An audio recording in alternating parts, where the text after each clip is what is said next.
আসসালামু আলাইকুম। আশা করি সবাই ভালো আছেন।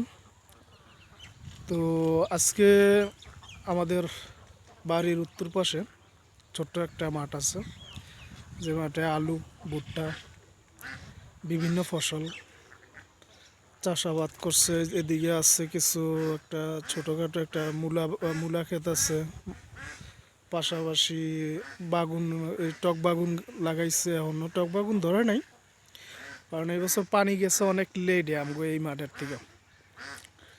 তো মাঠ আসলে কখনো এত নীরব থাকে না, মাঠে প্রচুর মানুষ থাকে, অনেক কাজ আছে মাঠের মধ্যে। কিন্তু আজকে এত ঠান্ডা, সারাদিন এত ঠান্ডা যাইতেছে। এরপরে আবার বাতাসও আছে, ঠান্ডা রৌদ্র নাই, বাতাস আছে, প্রচুর ঠান্ডা। তো তেমন মাঠে কোনো কাজ কাম নাই আজকে। কাজ কাজ আছে, মানুষ শীতের জন্য কাজ করতে পারে না। আর তো দেখতে গ্রাম বাংলার দৃশ্যটাই আসলে অনেক সুন্দর, যেটা মনে করেন যে সবুজ গাছপালা, সবুজ মাঠ, অনেক সুন্দর। তো আজকে এত ঠান্ডা, তো ঠান্ডা বলার কারণটা হচ্ছে যারা বিশেষ করে খামার করে তাদের জন্য কি সমস্যাটা হয় ঠান্ডাতে। হাঁস, মুরগা, হাঁস তো ঘরে রাখা যায় না, মুরগাটা রাখা যায়। তারপরে ঘরে রাখলে অনেক সমস্যা হয় মুরগার। আমিও কিছু মুরগা রাখছিলাম, যেগুলার খুবই মানে আজকে 2 দিন ধরে এত ঠান্ডা পড়তেছে, যার কারণে মুরগারও ঠান্ডা লেগে গেছে। তো ওষুধ খাওয়ায় কতক্ষণ, যদি রৌদ্র না উঠে একটু মানে এত প্রচুর ঠান্ডা থাকে, তো ওষুধও তেমন একটা কাজ হয় না। তো আসলে যে কথাটা বলতেছিলাম, যে হাঁস হোক মুরগা হোক, যদি খামারে পালে, শখ করে অল্প কয়টা হোক আর বেশি হোক, তো যদি মুরগায় ডিম পারে বা হাঁসে ডিম পারে, তো ঠান্ডা হইলে, ঠান্ডায় সমস্যাটা হয় কি, ঠান্ডা হইলে তো হাঁসের মুরগার ঠান্ডার ওষুধ খাওয়াইতেই বাধ্যতামূলক।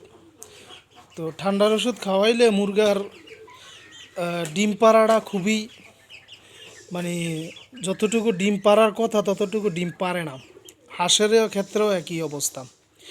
তা আমার এই এখানে 5টা মুরগা আছে। আমি আসলে এই মুরগার এটার নাম কি সঠিক আমি জানি না।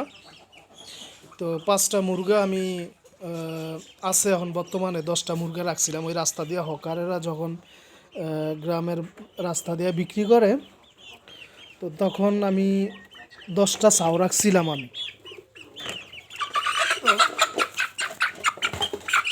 10টা ছাও রাখছিলাম। আজকে সারাদিন গেছে, এগুলারা বাইর করি নাই, কারণ ঠান্ডা, এত বেশি ঠান্ডা, এগুলা এনেই রাখছি। 10টা ছাও রাখছিলাম, 10টা ছাওয়ের থেকে এখন আছে 5টা ছাও আছে। আর 5টা মুরগের ছাও আছে, যেগুলার বয়স মোটামুটি আজকে 2 মাসের ওপরই, 2 মাস প্লাস বয়স।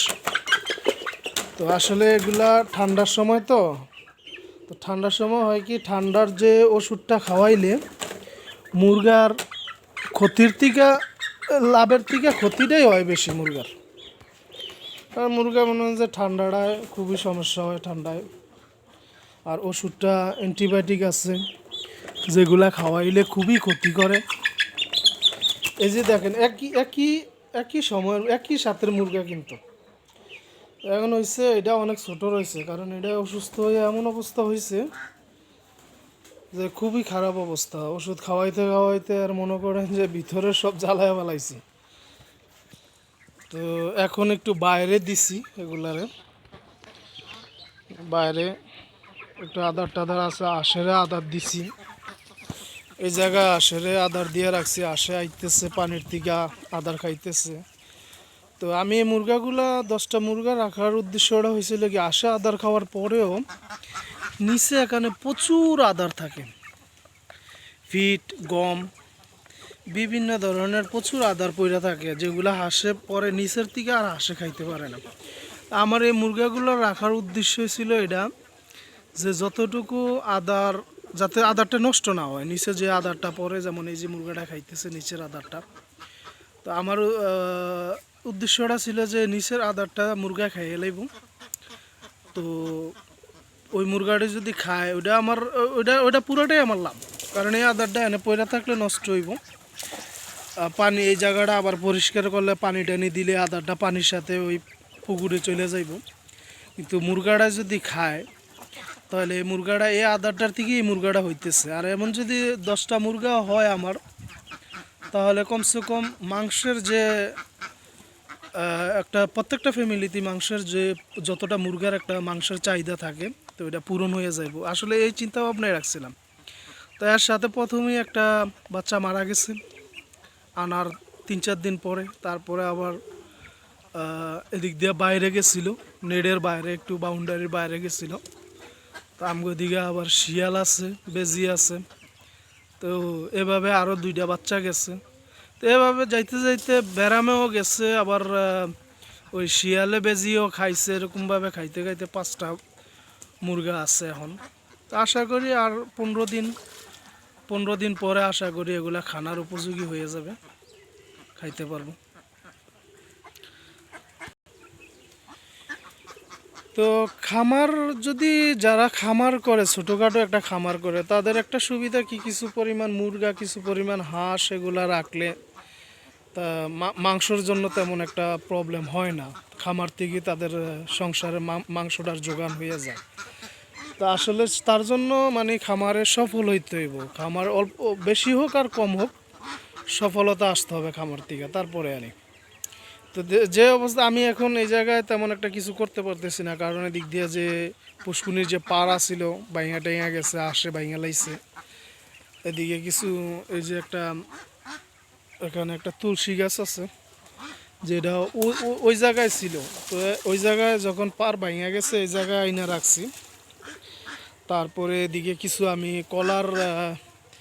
কলার বাগান করছিলাম, হয়েছিল সুন্দর কলা গাছ হয়েছিল এই জায়গায়। তো এই যে একটা লেবু গাছ, এটারেও মনে 2-3 বার লাড়ালাড়ি হয়েছে, কারণ ওই জায়গায় ছিল ভাঙা গেছে, পরে আবার এই জায়গায় আনা হয়েছে। অনেক গাছ এরকম, অনেকগুলা গাছ নষ্ট হয়ে গেছে, যেহেতু এই পাড়টা ছিল অনেক বড় একটা পাড়া ছিল, যেটা এখন ভাঙা অনেক ছোট হয়ে গেছে। যার কারণে এই জায়গার মধ্যে আমি অনেক ধরনের গাছ, খামারটারে সুন্দর করে সাজানোর চেষ্টা করছিলাম, যে খামারে বিভিন্ন ধরনের ফুল গাছ, ফল গাছ থাকবে।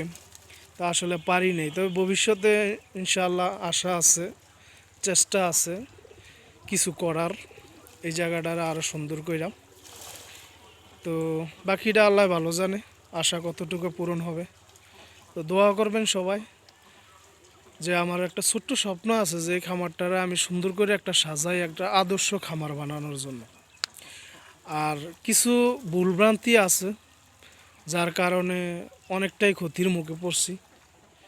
কিছু ভুলভ্রান্তি হয়েছে, কারণ নতুন যে কোনো কিছু করতে গেলে মানে প্রথমে বোঝা যায় না যে আসলে কি করতে হবে। যতটুকু কইরা শুরু করে মনে করে যে আমি সব কিছু কইরা ফেলাইছি, পারফেক্ট হয়ে গেছে। তো মনে করে যে পারফেক্ট হয়ে গেছে, আমার যা করছি এটা আমার খামারের জন্য যথেষ্ট, কিন্তু আসলে করার পরে বোঝা যায় যে আসলে আমি কতটুকু করতে পারছি। যেমন আমি ওই পাশে বললাম যে আমার আসলে কিছু কলা গাছ লাগাইছিলাম, যেগুলোর জন্য আসলে খুবই মন খারাপ হইতেছে।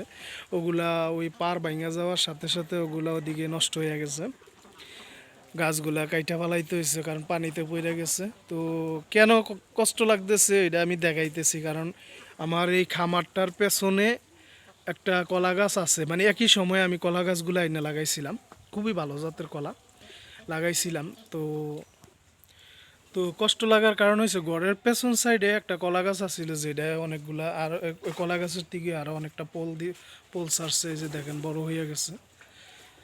তো এই দেখেন কি সুন্দর একটা কলার চড়া হয়েছে, অনেক সুন্দর। তো এই জন্যই কষ্ট লাগতেছে, কারণ যদি ওই কলা গাছগুলোও যদি থাকতো তাহলে এরকম কলার ছড়া এতদিনে চলে আসতো। আর কলার ছড়াটা এত সুন্দর হয়েছে, হয়তো জায়গাটা একটু পেছন সাইডে, তো তেমন দূর থেকে এদিকে আবার টিনের বেড়া, তো আসলে ওদিক দিয়ে আবার একটা গর্ত আছে, তো ওদিক দিয়ে যাইয়া ভিডিওটা করতে পারতেছি না। তো কলার ছড়াটা এত সুন্দর লাগে, এই জন্য একটু মনটা খারাপ হয়েছে আর, যে ওই গাছগুলো যদি নষ্ট না হইতো তাহলে খুব সুন্দর কলা পাইতাম। তো আসলে কষ্টটা এই জন্য মনে করেন যে নিজে যখন নিজের হাতে কিছু করলে আর ওই জিনিসটা নষ্ট হয়ে গেলে অনেক খারাপ লাগে। তো তারপরেও দেখি, আল্লাহ ভরসা, চেষ্টা করতেছি। দোয়া করবেন আমার জন্য।